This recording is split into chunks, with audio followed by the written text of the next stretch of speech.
자식이 멀어집니다. 전화를 자주 할수록 받지 않습니다. 걱정을 많이 할수록 부담스럽다는 말이 돌아옵니다. 분명히 사랑인데 왜 그 사랑이 짐이 되는 걸까요? 혹시 생각해 보신 적 있으십니까? 세상에서 자식을 가장 사랑하는 사람이 바로 그 자식을 가장 멀리 밀어내고 있을 수도 있다는 것을요. 오늘 김 교수는 조금 다른 이야기를 하려고 합니다. 사랑을 더 주는 방법이 아닙니다.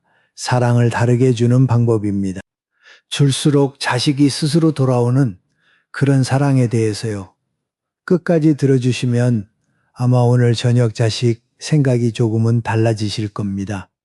요즘 자식 생각을 안 하는 날이 며칠이나 되십니까?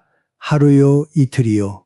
아마 하루도 없으실 겁니다. 아침에 눈을 뜨면 생각나고 밥을 먹다가도 떠오르고 밤에 잠들기 전에도 괜히 핸드폰을 한 번 더 들여다봅니다.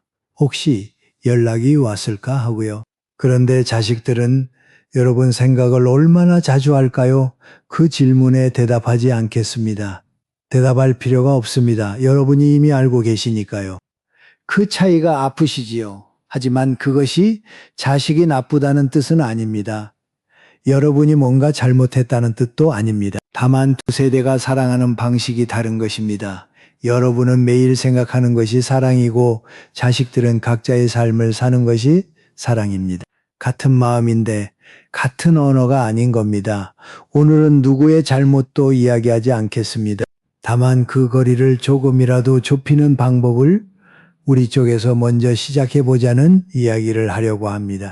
이야기에 들어가기 전에 김 교수가 하나만 여쭤보겠습니다. 여러분은 일주일에 자식과 몇 번 정도 이야기를 나누십니까? 3번 이상이면 1번, 한두 번이면 2번, 거의 못한다 싶으시면 4번을 댓글에 적어 주십시오. 숫자 하나면 됩니다. 길게 쓰실 필요 없습니다. 76세 윤 선생이라는 분이 계십니다. 평생 고등학교에서 아이들을 가르치셨습니다. 은퇴할 때 학생들이 써준 편지를 아직도 책상 서랍에 넣어두고 계신 분입니다. 아들이 하나 있습니다. 의사가 되었습니다. 서울대학 병원에서 일하고 있었습니다. 윤 선생은 그 사실이 자랑스러웠습니다. 교직 생활 30년 동안 번 돈의 절반 이상이 아들 학비로 들어갔는데 그래도 아들이 흰 가운을 입고 있는 모습을 보면 그 모든 것이 보람으로 돌아오는 기분이었습니다. 그런데 어느 날 아들이 전화를 했습니다. 서울을 떠나겠다고 했습니다. 작은 시골 마을에 내려가서 동네 진료소를 열겠다고요. 윤 선생은 처음에 잘못 들은 줄 알았습니다. 왜 그러느냐고 물었습니다. 서울에서 잘하고 있지 않았느냐고, 그 좋은 자리를 왜 버리느냐고. 아버지가 얼마나 고생해서 거기까지 보냈는데 이제 와서 시골에 가겠다는 것이 말이 되느냐고 아들은 조용히 대답했습니다. 아버지, 제가 하고 싶은 일이 있습니다. 그 한마디에 윤 선생은 할 말을 잃었습니다. 하고 싶은 일이라니. 아버지는 하고 싶은 일을 해본 적이 없는데 해야 하는 일만 하며 살았는데 그래서 더 화가 났는지도 모릅니다. 그날 이후 두 사람은 8개월을 말하지 않았습니다.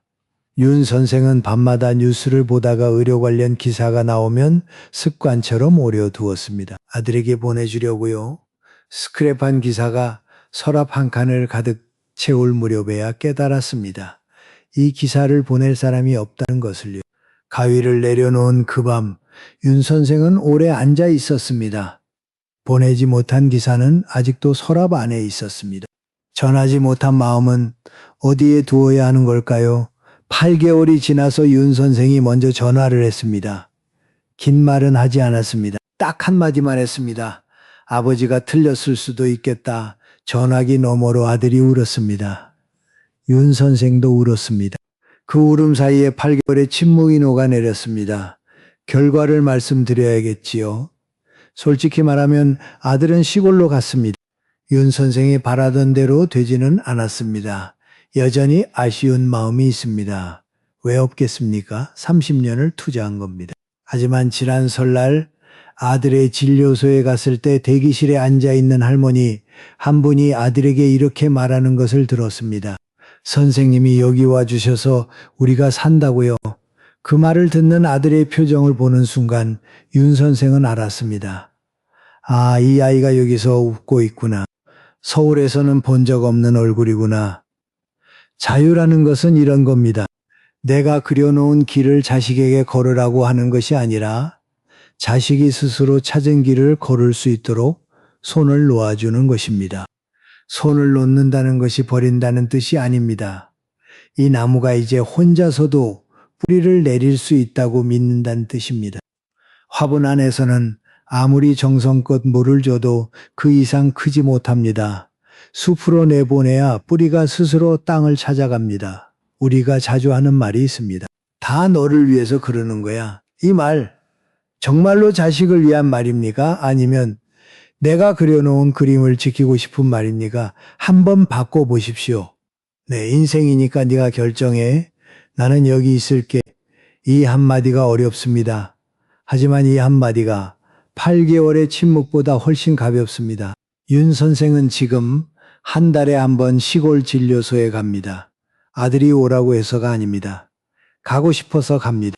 대기실에 앉아서 아들이 환자를 돌보는 모습을 봅니다.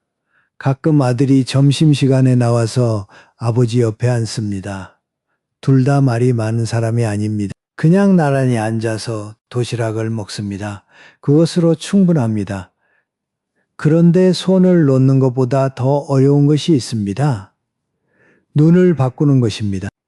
71세 신 여사님의 이야기를 하겠습니다.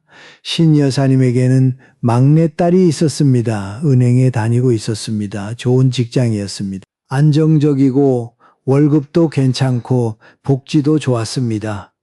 신 여사님은 딸이 출근하는 모습을 볼 때마다 마음이 놓였습니다. 내 딸은 괜찮구나 하고요. 그런데 어느 날 딸이 은행을 그만두겠다고 했습니다. 채과를 배우겠다고요? 빵을 만들고 싶다고요. 신 여사님은 이해할 수가 없었습니다. 대학을 나와서 어렵게 들어간 은행을 빵 때문에 그만둔다니요? 속이 터졌습니다. 하지만 직접 그만두라고 하지는 않았습니다. 대신 만날 때마다 슬쩍 물었습니다. 이번 달 수입은 좀 괜찮아졌니? 같은 과 나온 수진이는 지금 과장이래. 빵집이 잘 되면 얼마나 벌 수 있는 거래? 딸의 얼굴이 조금씩 굳어지는 것을 신 여사님은 몰랐습니다. 아니, 어쩌면 알면서도 멈출 수가 없었는지도 모릅니다. 어느 날 딸이 새로 만든 케이크를 가지고 왔습니다. 처음으로 자기 레시피로 완성한 케이크라고 했습니다. 포장까지 예쁘게 해서 상자를 열 때 딸의 눈이 반짝이고 있었습니다. 신 여사님은 한 입 먹어보고 이렇게 말했습니다. 좀 달지 않니? 그 세 글자였습니다. 딸은 웃으며 그래요? 하고 대답했지만 그 다음부터 케이크를 가져오지 않았습니다. 새로운 메뉴를 만들어도 사진을 보내지 않았습니다. 가게 이야기도 하지 않게 되었습니다. 석 달이 지난 어느 날 신 여사님의 손녀가 할머니 핸드폰으로 무언가를 보여줬습니다. 이모 인스타그램이라고 했습니다. 딸의 게시물이었습니다. 사진 아래에 이런 글이 적혀 있었습니다. 세상에서 제일 먹어봤으면 하는 사람이 안 먹어줄 때 그 문장 앞에서 김 교수도 한참을 멈췄습니다. 우리는 사랑한다고 하면서 정작 그 사랑을 거절하고 있었는지도 모릅니다. 신 여사님은 그날 밤 잠을 이루지 못했습니다. 딸이 세상에서 가장 먹여주고 싶은 사람, 그것이 자신이었다는 것을요. 그 마음을 자신이 세 글자로 밀어냈다는 것을요. 다음 날 아침 신 여사님은 딸에게 전화를 했습니다. 길게 다시 한번 만들어줄 수 있겠니? 전화기 너머로 딸이 잠깐 조용해졌습니다. 그리고 작은 목소리로 대답했습니다. 응? 이번에는 덜 달게 만들어 볼게. 두 사람 다 웃었습니다. 신 여사님이 하룻밤 사이에 완전히 달라진 것은 아닙니다. 솔직히 말하면 아직도 걱정이 됩니다. 빵집이 오래 갈 수 있을까? 노후 준비는 되는 걸까? 이런 생각이 새벽 4시에 불쑥 찾아옵니다. 하지만 이제는 딸에게 묻는 질문이 달라졌습니다. 이번 달 매출이 어떻게 됐느냐가 아니라 오늘 가게에서 무슨 일이 있었어? 라고 묻습니다. 그러면 딸이 신나서 이야기합니다. 오늘 손님이 이 빵 맛있다고 2번 사갔다고요? 엄마, 인정이라는 것은 동의가 아닙니다. 찬성도 아닙니다. 내 기대와 다르더라도 이 사람이 지금 이 모습으로 살아가고 있다는 것을 있는 그대로 바라보는 것입니다. 미국 UCLA 대학의 아이젠버거 교수 연구팀이 사람의 뇌를 촬영한 적이 있습니다. 누군가에게 무시당하거나 인정받지 못할 때 뇌에서 반응하는 부위가 어디인지 확인했습니다. 놀랍게도 그 부위는 몸의 물리적 통증을 느낄 때 반응하는 곳과 정확히 같았습니다. 쉽게 말하면 이렇습니다. 자식이 뭔가를 해왔는데 우리가 관심을 주지 않으면 그 아이의 뇌는 맞은 것과 같은 아픔을 느낍니다. 눈에 보이지 않는 상처입니다. 하지만 뇌는 정직합니다. 공자께서 이런 말씀을 하셨습니다. 기소불용 물시어인 내가 원하지 않는 것을 남에게 하지 말라는 뜻입니다. 김 교수는 이 말을 들을 때마다 이런 생각을 합니다. 우리는 평생 남에게 부정당하는 것을 싫어하며 살았습니다. 직장에서, 이웃에게서, 때로는 배우자에게서. 그런데 돌아보면 우리가 세상에서 가장 사랑하는 자식에게 바로 그 일을 하고 있었습니다. 내가 선택한 길은 틀렸다고, 내가 하는 일은 부족하다고 사랑이라는 이름으로요. 인정은 어렵습니다. 특히 내 기대를 내려놓아야 하기 때문에 어렵습니다. 아이가 태어났을 때 우리는 마음속에 그림을 그렸습니다. 이 아이는 이렇게 자라서 이런 사람이 되고 이런 삶을 살 거라고요. 20, 30년을 그 그림을 품고 살았는데 자식이 전혀 다른 그림을 그리기 시작하면 우리는 당황합니다. 배신당한 기분까지 듭니다. 하지만 그 그림은 누구의 것이었습니까? 처음부터 내 것이었습니다. 자식은 내 그림 속에서 사는 사람이 아닙니다. 자기 그림을 그리는 사람입니다. 우리가 해야 할 일은 그 그림을 판단하는 것이 아니라 그 사람이 그림을 그리고 있다는 사실 자체를 바라봐 주는 것입니다. 신 여사님의 딸은 요즘 매주 일요일에 새로운 빵을 하나씩 가져옵니다. 신 여사님은 맛을 보고 이렇게 말합니다. 이번 건 맛있다. 혹은 이건 지난번 것이 더 나은 것 같아. 솔직하게요. 하지만 달라진 것은 그 말 뒤에 항상 한마디를 붙인다는 겁니다. 그래도 매주 새로운 걸 만들어보는 너가 대단하다고요? 딸이 요즘 자주 하는 말이 있습니다. 엄마한테 제일 먼저 먹여주고 싶어요. 이 이야기를 들으시면서 고개를 끄덕이신 분이 계시다면 김 교수의 다른 이야기도 함께 들어주십시오. 구독 버튼을 눌러주시면 매주 새로운 이야기로 찾아뵙겠습니다. 좋아요를 눌러주시면 이 이야기가 오늘 꼭 들어야 할 분에게 한 발짝 더 가까이 갈 수 있습니다. 자유를 주는 것 있는 그대로 인정하는 것. 이 두 가지는 모두 무언가를 하는 것입니다.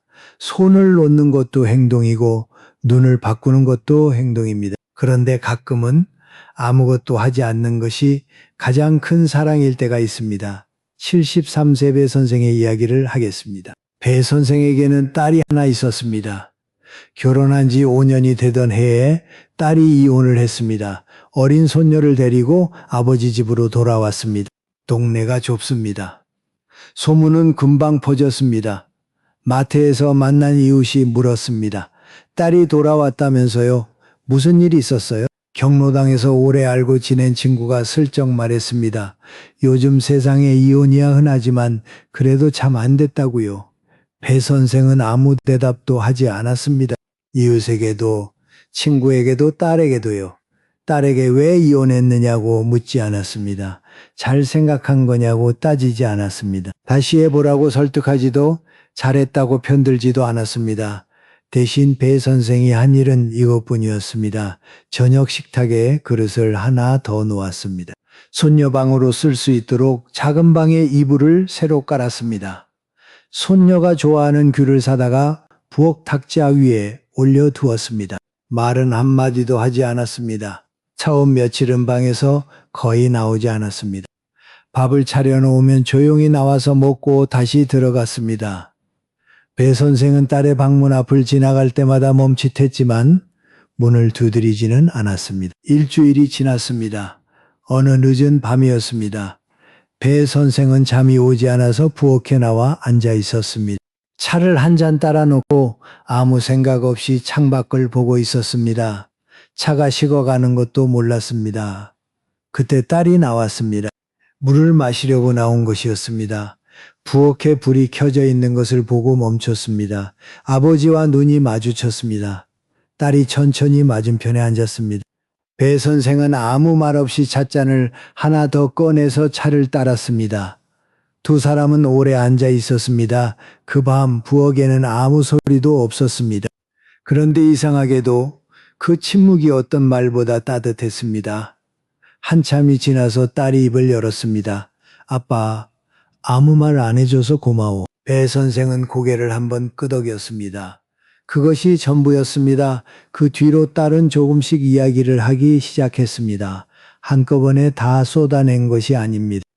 어느 날은 식사하다가 한마디를 했고, 어느 날은 설거지를 하면서 몇 마디를 더 했고, 어느 날은 텔레비전을 보다가 갑자기 울었습니다. 배 선생은 들었습니다.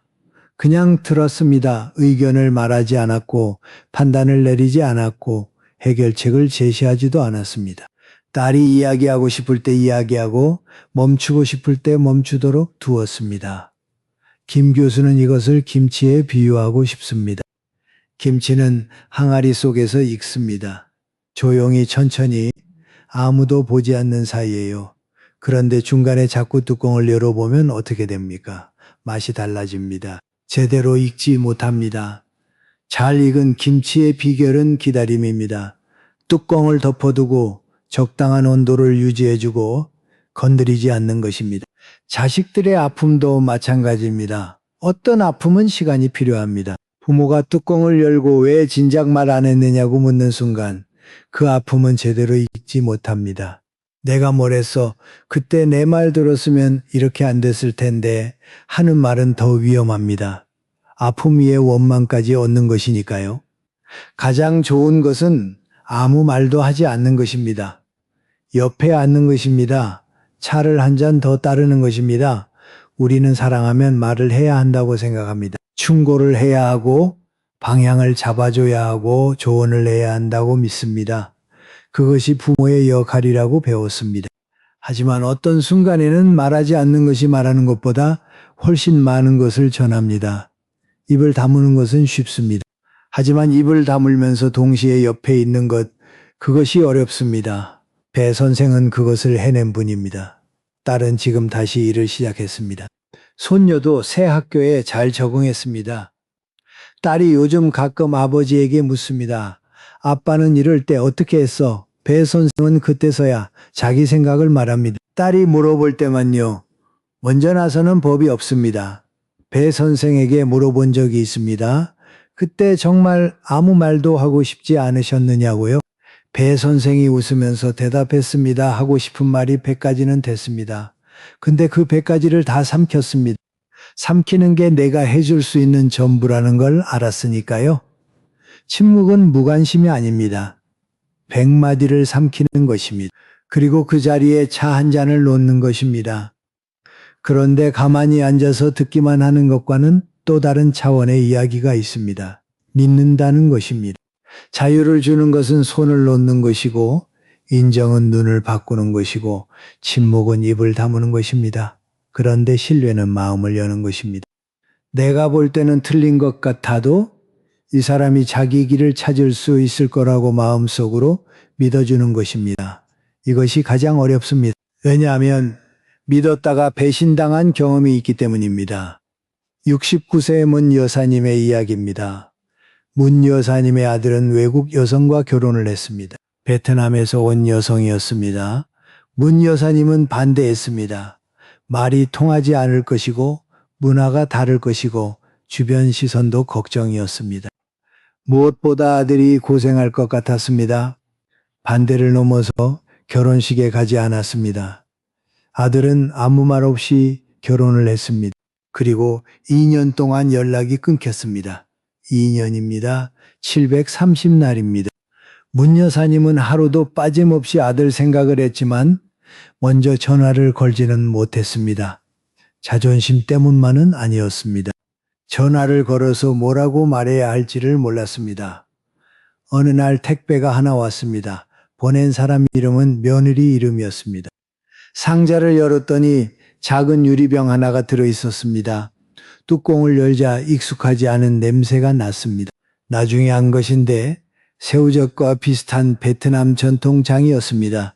며느리가 직접 담근 것이라고 했습니다. 병 옆에 종이가 하나 접혀 있었습니다. 피쳐보니 한글이 적혀 있었습니다. 어머니, 건강하세요 네 글자였습니다. 글씨는 삐뚤빼뚤했습니다. 받침이 틀린 곳도 있었습니다. 한국어를 배운 지 얼마 안 된 사람의 글씨라는 것을 한눈에 알 수 있었습니다. 글씨는 서툴렀습니다. 그런데 마음은 또박또박이었습니다. 믿는다는 건 완벽해서가 아닙니다. 문 여사님은 그 종이를 식탁 위에 한참 올려두고 바라보았습니다. 그리고 2년 만에 처음으로 아들에게 전화를 했습니다. 긴 말은 하지 못했습니다. 잘 지내고 있느냐고만 물었습니다. 아들이 네 하고 대답했을 때 목소리가 갈라졌습니다. 솔직히 말씀드리면 문 여사님이 하룻밤 사이에 모든 것을 받아들인 것은 아닙니다. 며느리와 마주 앉으면 아직도 어색합니다. 무슨 이야기를 해야 할지 모르겠고 며느리가 하는 말을 다 알아듣지도 못합니다. 문화가 다르다는 것을 매번 느낍니다. 하지만 한 달에 한 번 아들 집에 갑니다. 며느리가 차려주는 밥을 먹습니다. 된장찌개를 끓여주는데 간이 좀 다릅니다. 문 여사님이 만드는 것과는 분명히 다른 맛입니다. 그런데 먹을 만합니다. 아니, 솔직히 말하면 꽤 맛있습니다.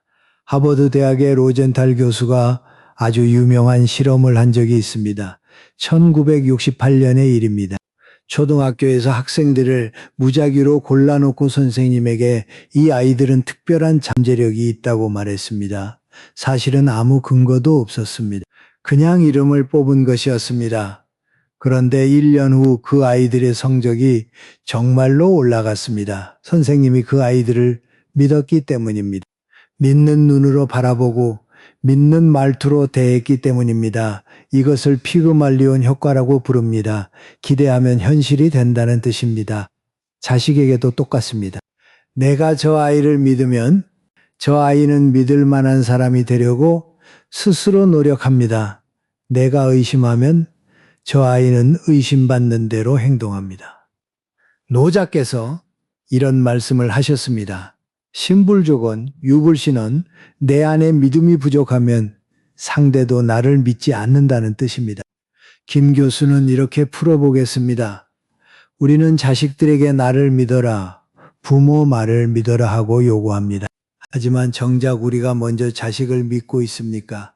자식의 선택을, 자식의 판단을, 자식이 고른 배우자를, 자식이 택한 삶의 방식을 믿고 있습니까? 믿음은 받는 것이 아니라 주는 것입니다. 먼저 줘야 돌아옵니다. 하지만 김 교수가 이 자리에서 꼭 드리고 싶은 말씀이 하나 있습니다. 지금 이 이야기를 들으시면서 어떤 분은 이런 생각을 하고 계실지도 모릅니다. 나는 믿었습니다. 줄 것도 다 줬습니다. 그런데 돌아온 것은 없었습니다. 오히려 더 힘들어졌습니다. 그 마음을 김 교수는 부정하지 않겠습니다. 세상에는 아무리 믿어도 변하지 않는 관계가 있습니다.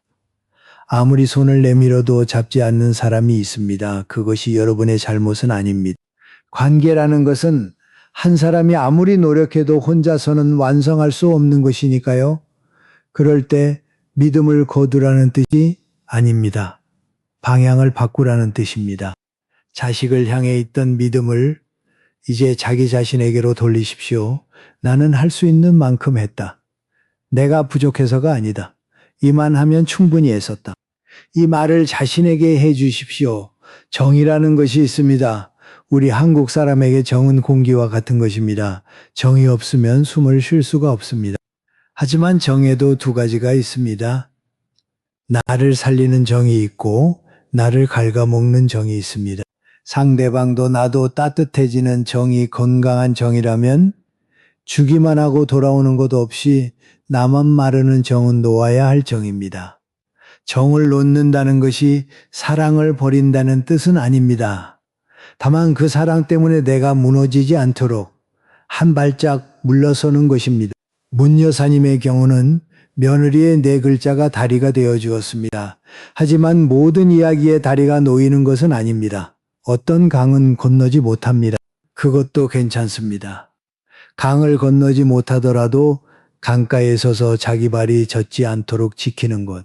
그것이 지금 여러분이 자신에게 해줄 수 있는 가장 현명한 사랑입니다. 지금까지 네 가지 이야기를 했습니다. 손을 놓는 것, 눈을 바꾸는 것, 입을 다무는 것, 마음을 여는 것, 모두 자식을 향한 이야기였습니다. 그런데 김 교수가 오늘 가장 하고 싶었던 이야기는 사실 이것이 아닙니다. 다섯 번째 이야기는 자식에 대한 이야기가 아닙니다. 여러분 자신에 대한 이야기입니다. 한 가지 여쭤보겠습니다. 자식을 빼면 여러분은 누구십니까? 갑자기 대답하기 어려우시지요. 77세권 선생의 이야기를 하겠습니다. 건설회사에서 기술자로 일하셨던 분입니다. 현장에서 35년을 보냈습니다. 콘크리트 냄새와 용접 불빛 속에서 젊은 시절을 다 보낸 분입니다. 은퇴한 지 12년이 되었습니다. 아내를 3년 전에 먼저 보냈습니다. 아들 하나, 딸 하나가 있습니다. 둘 다 결혼해서 각자의 가정을 꾸리고 있습니다. 나쁜 자식들이 아닙니다. 명절에는 오고 생일에는 전화하고 용돈도 보내줍니다. 그런데 권 선생의 하루는 이랬습니다. 아침에 일어나면 텔레비전을 켭니다. 점심을 혼자 먹습니다. 오후에 잠깐 낮잠을 자고 일어나면 또 텔레비전을 봅니다. 저녁을 먹고 나면 핸드폰을 들여다봅니다. 아들에게 전화를 합니다. 딸에게도 전화를 합니다. 하루에 서너 번씩 전화를 했습니다. 처음에는 자식들이 잘 받았습니다. 하지만 시간이 지나면서 통화 시간이 짧아졌습니다. 아빠 나 지금 회의 중이야. 나중에 전화할게. 아빠 지금 애 재우고 있어. 내일 할게. 내일이라고 한 전화는 잘 오지 않았습니다. 권 선생은 전화기를 내려놓고 거실에 앉아 있었습니다. 시계 소리가 유난히 크게 들리는 저녁이었습니다. 어느 날 딸이 아들에게 보낸 메시지를 권 선생이 우연히 보게 되었습니다. 딸의 핸드폰이 식탁 위에 놓여 있었는데 화면에 알림이 떠 있었습니다. 오빠, 아빠가 점점 무거워지고 있어. 무거워지고 있다. 그 5글자가 권 선생의 가슴에 박혔습니다. 자신이 자식들에게 짐이 되고 있다는 뜻이었습니다. 사랑해서 전화한 것인데 그 사랑이 무게가 되어 자식들의 어깨를 누르고 있었습니다. 권 선생은 그날 밤 오래 잠들지 못했습니다. 다음 날 새벽 잠이 오지 않아서 밖으로 나갔습니다. 목적지는 없었습니다. 그냥 걸었습니다. 걷다 보니 동네 공원에 도착했습니다. 이른 아침이었는데 벌써 사람들이 있었습니다. 나이 지긋한 분들이 4, 5명쯤 모여 있었습니다. 처음에는 체조를 하는 줄 알았습니다. 가까이 가보니 아니었습니다. 바닥에 물로 글씨를 쓰고 있었습니다. 긴 붓에 물을 묻혀서 보도블록 위에 한자를 쓰는 것이었습니다. 써놓으면 마릅니다. 마르면 또 씁니다. 남는 것은 아무것도 없습니다. 그냥 쓴 행위 자체가 목적이었습니다. 권 선생은 30분을 서서 지켜봤습니다. 글씨를 쓰고 있는 할아버지 한 분이 고개를 들더니 말했습니다. 구경만 하지 말고 한번 써보시라고요. 권 선생은 그냥 웃고 돌아왔습니다. 그런데 다음 날도 공원에 갔습니다. 또 서서 봤습니다. 그 다음 날도 갔습니다. 셋째 날에는 붓을 하나 가지고 갔습니다. 손이 떨렸습니다. 35년 동안 연필 대신 스패너를 잡았던 손입니다. 글씨가 엉망이었습니다. 같이 쓰던 할아버지가 웃으면서 말했습니다. 처음에는 다 그렇다고요. 물이니까 괜찮다고요. 마르면 흔적도 안 남는다고요. 오늘 5가지 이야기를 했습니다. 윤 선생은 아들의 손을 놓았습니다. 그랬더니 아들이 스스로 돌아왔습니다. 놓아주는 것이 버리는 것이 아니라는 걸 8개월의 침묵 끝에 알게 되었습니다. 신 여사님은 딸을 다시 보았습니다. 자기가 그려놓은 딸이 아니라 진짜 딸을요. 케이크 한 조각이 다리가 되었습니다. 인정은 동의가 아닙니다. 이 사람이 지금 이 모습으로 살아가고 있다는 것을 바라봐주는 것입니다. 배 선생은 아무 말도 하지 않았습니다. 100마디를 삼키고 차 한 잔을 내밀었습니다. 때로는 침묵이 어떤 말보다 따뜻합니다. 문 여사님은 삐뚤빼뚤한 네 글자를 읽고 2년 만에 전화를 들었습니다. 믿는다는 것은 완벽해서가 아닙니다.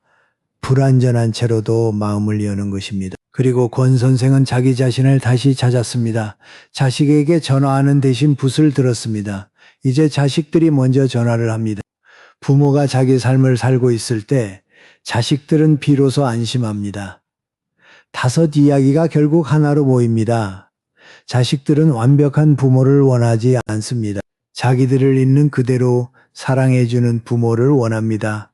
그리고 한 가지 더 스스로 행복하게 살고 있는 부모를 원합니다. 그것이 오늘의 핵심입니다. 그리고 혹시 오늘 이 이야기를 끝까지 들으셨는데도 마음 한쪽이 무거우신 분이 계실 겁니다. 나는 다 해봤는데 안 되었다고. 나한테는 이미 늦었다고 생각하시는 분이요. 김 교수는 그분들에게 이 말씀을 꼭 드리고 싶습니다. 자식과의 관계가 내가 원하는 대로 되지 않더라도 내가 평안하게 사는 것은 가능합니다. 그리고 그것은 늦은 것이 아닙니다. 오늘 시작하면 오늘이 가장 빠른 날입니다. 옛말에 이런 말이 있습니다. 10번 찍어 안 넘어가는 나무 없다고요. 사람들은 마지막 한 번에 나무가 넘어졌다고 생각합니다. 하지만 그 전에 9번을 찍은 사람이 있었습니다. 아무도 보지 않는 곳에서 혼자서 묵묵히요. 여러분은 이미 많이 찍으셨습니다.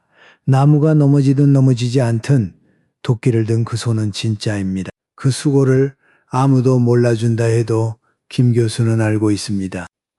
오늘 김 교수가 윤 선생, 신 여사님, 배 선생, 문 여사님, 권 선생의 이야기를 했습니다. 하지만 이 5분의 이야기보다 더 중요한 이야기가 있습니다. 여러분의 이야기입니다. 여러분에게도 분명히 있을 겁니다. 자식의 손을 놓아줬던 순간, 아무 말 없이 옆에 앉았던 밤 실망스러웠지만 그래도 믿어보기로 했던 날, 아니면 오늘 처음으로 나를 위해 뭔가를 해봐야겠다고 마음먹은 이 순간, 그 이야기를 댓글에 적어주십시오. 길게 쓰실 필요 없습니다. 한 줄이면 됩니다. 한 단어도 괜찮습니다. 여기는 누가 누구를 판단하는 곳이 아닙니다. 같은 길을 걷고 있는 사람들이 잠깐 멈춰 서서 서로의 얼굴을 보는 곳입니다. 그리고 혹시 주변에 오늘 이 이야기가 필요한 분이 계시다면 이 영상을 보내주십시오. 같이 산책하는 친구, 오래 연락 못한 형제, 혹은 요즘 자식 때문에 마음이 무거운 이웃에게요. 링크 하나가 대단한 것이 아닙니다. 하지만 그 링크 하나가 내가 당신을 생각하고 있다는 뜻이 됩니다. 오늘 여기까지 들어주신 모든 분에게 감사드립니다. 사실 감사한 것은 그냥 들어주셨다는 것이 아닙니다. 70평생을 사시면서 이미 세상의 온갖 이야기를 다 들으셨을 분들이 오늘도 1시간 가까이 앉아서 또 다른 이야기를 들으셨다는 것. 그것은 여전히 배우려 하신다는 뜻이고 여전히 자식을 사랑하고 계신다는 뜻입니다. 그 마음이 대단한 겁니다. 세상에는 2 종류의 사람이 있다고 김 교수는 생각합니다. 자기가 옳다고 믿는 사람과 혹시 내가 틀렸을 수도 있지 않을까 하고 한 번 더 생각하는 사람, 여러분은 2번째 사람입니다. 이 나이에 이 세월을 살고서도 아직 돌아보려고 하는 사람, 그것만으로도 충분히 좋은 부모입니다. 오늘 밤 자식에게 전화하지 않으셔도 됩니다. 대신 자기 자신에게 한마디만 해주십시오. 수고했다고요. 오늘 하루도 잘 버텼다고요. 김 교수는 다음에 또 찾아뵙겠습니다. 오시는 길에 꽃이 피어 있으면 한번 멈춰서 보십시오. 바람이 좋으면 잠깐 서서 맞으십시오. 그런 것들이 쌓이면 그것이 삶입니다. 여러분은 충분히 잘하고 계십니다. 다만 이제는 자식뿐 아니라 자기 자신에게도 그렇게 해주십시오. 마르면 흔적도 안 남는다. 김 교수는 그 말이 참 좋았습니다. 실패해도 흔적이 남지 않는 일이 세상에 얼마나 있겠습니까? 물 붓글씨는 그런 것이었습니다. 잘못 써도 3분이면 사라집니다. 다시 쓰면 됩니다. 권 선생은 매일 아침 공원에 나가기 시작했습니다. 한 달이 지나자 글씨가 조금 나아졌습니다. 2달이 지나자 같이 쓰는 사람들과 이름을 알게 되었습니다. 3달이 지나자 아침에 눈을 뜨면 공원 생각이 먼저 났습니다. 자식 생각보다 먼저요. 그리고 6달이 지났을 때 권 선생은 동네 주민센터에서 뜻밖의 일을 시작했습니다. 아이들에게 붓글씨를 가르치는 무료 수업이었습니다. 물붓글씨가 아니라 진짜 먹과 붓으로 하는 수업이었습니다. 매주 토요일 오전 8명에서 시작한 반이 3달 만에 20명으로 늘었습니다. 어느 토요일 딸에게서 전화가 왔습니다. 아빠 오늘 시간 돼 하고 물었습니다. 권 선생이 대답했습니다. 아빠 지금 수업 중이야. 이따 전화할게. 전화를 끊고 나서 권 선생은 잠깐 멈칫했습니다. 자식에게 나중에 전화하겠다고 한 것이 난생 처음이었습니다. 그런데 이상하게도 미안하지 않았습니다. 나중에 딸이 아들에게 한 말을 전해 들었습니다. 오빠, 아빠가 요즘 우리보다 바빠. 딸이 웃으면서 한 말이었습니다. 그 웃음 안에 안도가 있었다는 것을 권 선생은 알고 있습니다. 권 선생이 지금 완전히 행복하냐고 물으신다면 김 교수는 솔직히 말씀드리겠습니다. 아닙니다. 밤에 잠들기 전에는 여전히 아내 생각이 납니다. 거실이 너무 조용한 저녁도 있습니다. 가끔은 자식들에게 전화하고 싶은 마음이 올라옵니다. 하지만 달라진 것이 있습니다. 아침에 일어날 이유가 생겼습니다. 그 이유가 자식이 아니라 자기 자신입니다. 여기서 한 가지를 말씀드리고 싶습니다. 지금 이 이야기를 들으시면서 어떤 분은 이렇게 생각하고 계실 겁니다. 나한테는 이미 늦었다고요? 70이 넘어서 새로운 걸 시작하라고? 그게 되겠느냐고요? 김 교수는 이렇게 대답하겠습니다. 권 선생은 77세에 시작했습니다. 그리고 되냐 안 되냐는 중요하지 않습니다. 시작했느냐 안 했느냐가 중요합니다. 거창한 것을 하라는 말이 아닙니다. 오늘 저녁에 한 가지만 해보십시오. 종이 한 장과 펜 하나를 꺼내서 자식을 낳기 전에 내가 좋아했던 것 3가지를 적어보십시오. 적을 수 있습니까? 3가지가 바로 떠오르십니까? 만약 한 가지도 떠오르지 않는다면 그것이 바로 시작해야 한다는 신호입니다. 부모라는 이름 안에서 너무 오래 살았다는 뜻이니까요. 3가지가 떠오르셨다면 내일 그 중 하나를 해보십시오. 10분이면 됩니다. 5분도 괜찮습니다. 음악을 듣는 것도 좋고 동네를 한 바퀴 걷는 것도 좋고 아무것도 하지 않고 차를 한 잔 마시는 것도 좋습니다. 단 그 시간만큼은 자식 생각을 내려놓으십시오. 자식에게 전화하지 마십시오. 그 10분은 오롯이 자기 자신만을 위한 시간입니다. 그리고 일주일에 한 번 자식에게 먼저 전화하지 않는 날을 만들어 보십시오. 벌을 주는 것이 아닙니다. 전화하지 않는 그 하루 동안 내가 어떤 기분인지를 가만히 들여다보는 것입니다. 불안합니까? 허전합니까? 아니면 의외로 괜찮습니까? 그 감정이 무엇이든 판단하지 마십시오. 그냥 느껴보십시오. 이것은 자식을 멀리하는 연습이 아닙니다. 자기 자신에게 돌아가는 연습입니다. 우리는 평생 누군가를 위해 살았습니다. 자식을 위해, 배우자를 위해, 부모를 위해. 나무가 한쪽으로 계속 기울면 어떻게 됩니까? 줄기가 휘고 뿌리가 약해지고 어느 날 바람에 넘어집니다. 하지만 똑바로 선 나무는 다릅니다. 뿌리가 깊고 줄기가 단단하고 그늘도 넓습니다. 자식들에게 그늘이 되어주고 싶으시다면 먼저 똑바로 서야 합니다. 똑바로 선다는 것은 자기 자신의 삶을 산다는 뜻입니다. 이것이 효도입니다. 자식에게 하는 효도가 아니라 자기 자신에게 하는 효도입니다. 우리 세대는 효도를 자식이 부모에게 하는 것이라고만 배웠습니다. 하지만 김 교수는 이렇게 생각합니다. 내가 나를 잘 돌보는 것이야말로 가장 깊은 효도입니다. 내가 건강하면 자식은 걱정을 덜합니다. 내가 즐거우면 자식은 죄책감을 느끼지 않습니다. 내가 나만의 삶을 살고 있으면 자식은 자기 삶에 집중할 수 있습니다. 자식들이 정말로 바라는 부모의 모습이 무엇인지 아십니까? 완벽한 부모가 아닙니다. 행복한 부모입니다.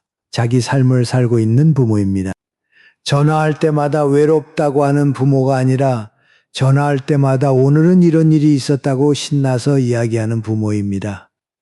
권 선생의 딸이 요즘 주변에 하는 말이 있습니다. 우리 아빠가 요즘 붓글씨 선생님이야. 아이들 가르치느라 바빠서 나한테 전화도 잘 안 해. 그 말투 안에 불만이 있습니까? 없습니다. 자랑이 있습니다. 내 아버지가 자기 삶을 살고 있다는 자랑. 그것이 자식에게는 가장 든든한 선물입니다. 권 선생은 며칠 전 김 교수에게 이렇게 말했습니다. 예전에는 자식한테 전화 안 오면 하루가 길었는데 요즘은 내가 할 일이 있으니까 하루가 짧습니다. 그리고 이상한 건 내가 안 전화하니까 애들이 먼저 전화해요. 웃으면서 한 말이었습니다. 그 웃음이 1년 전의 웃음과는 완전히 다르다는 것을 김 교수는 알고 있습니다.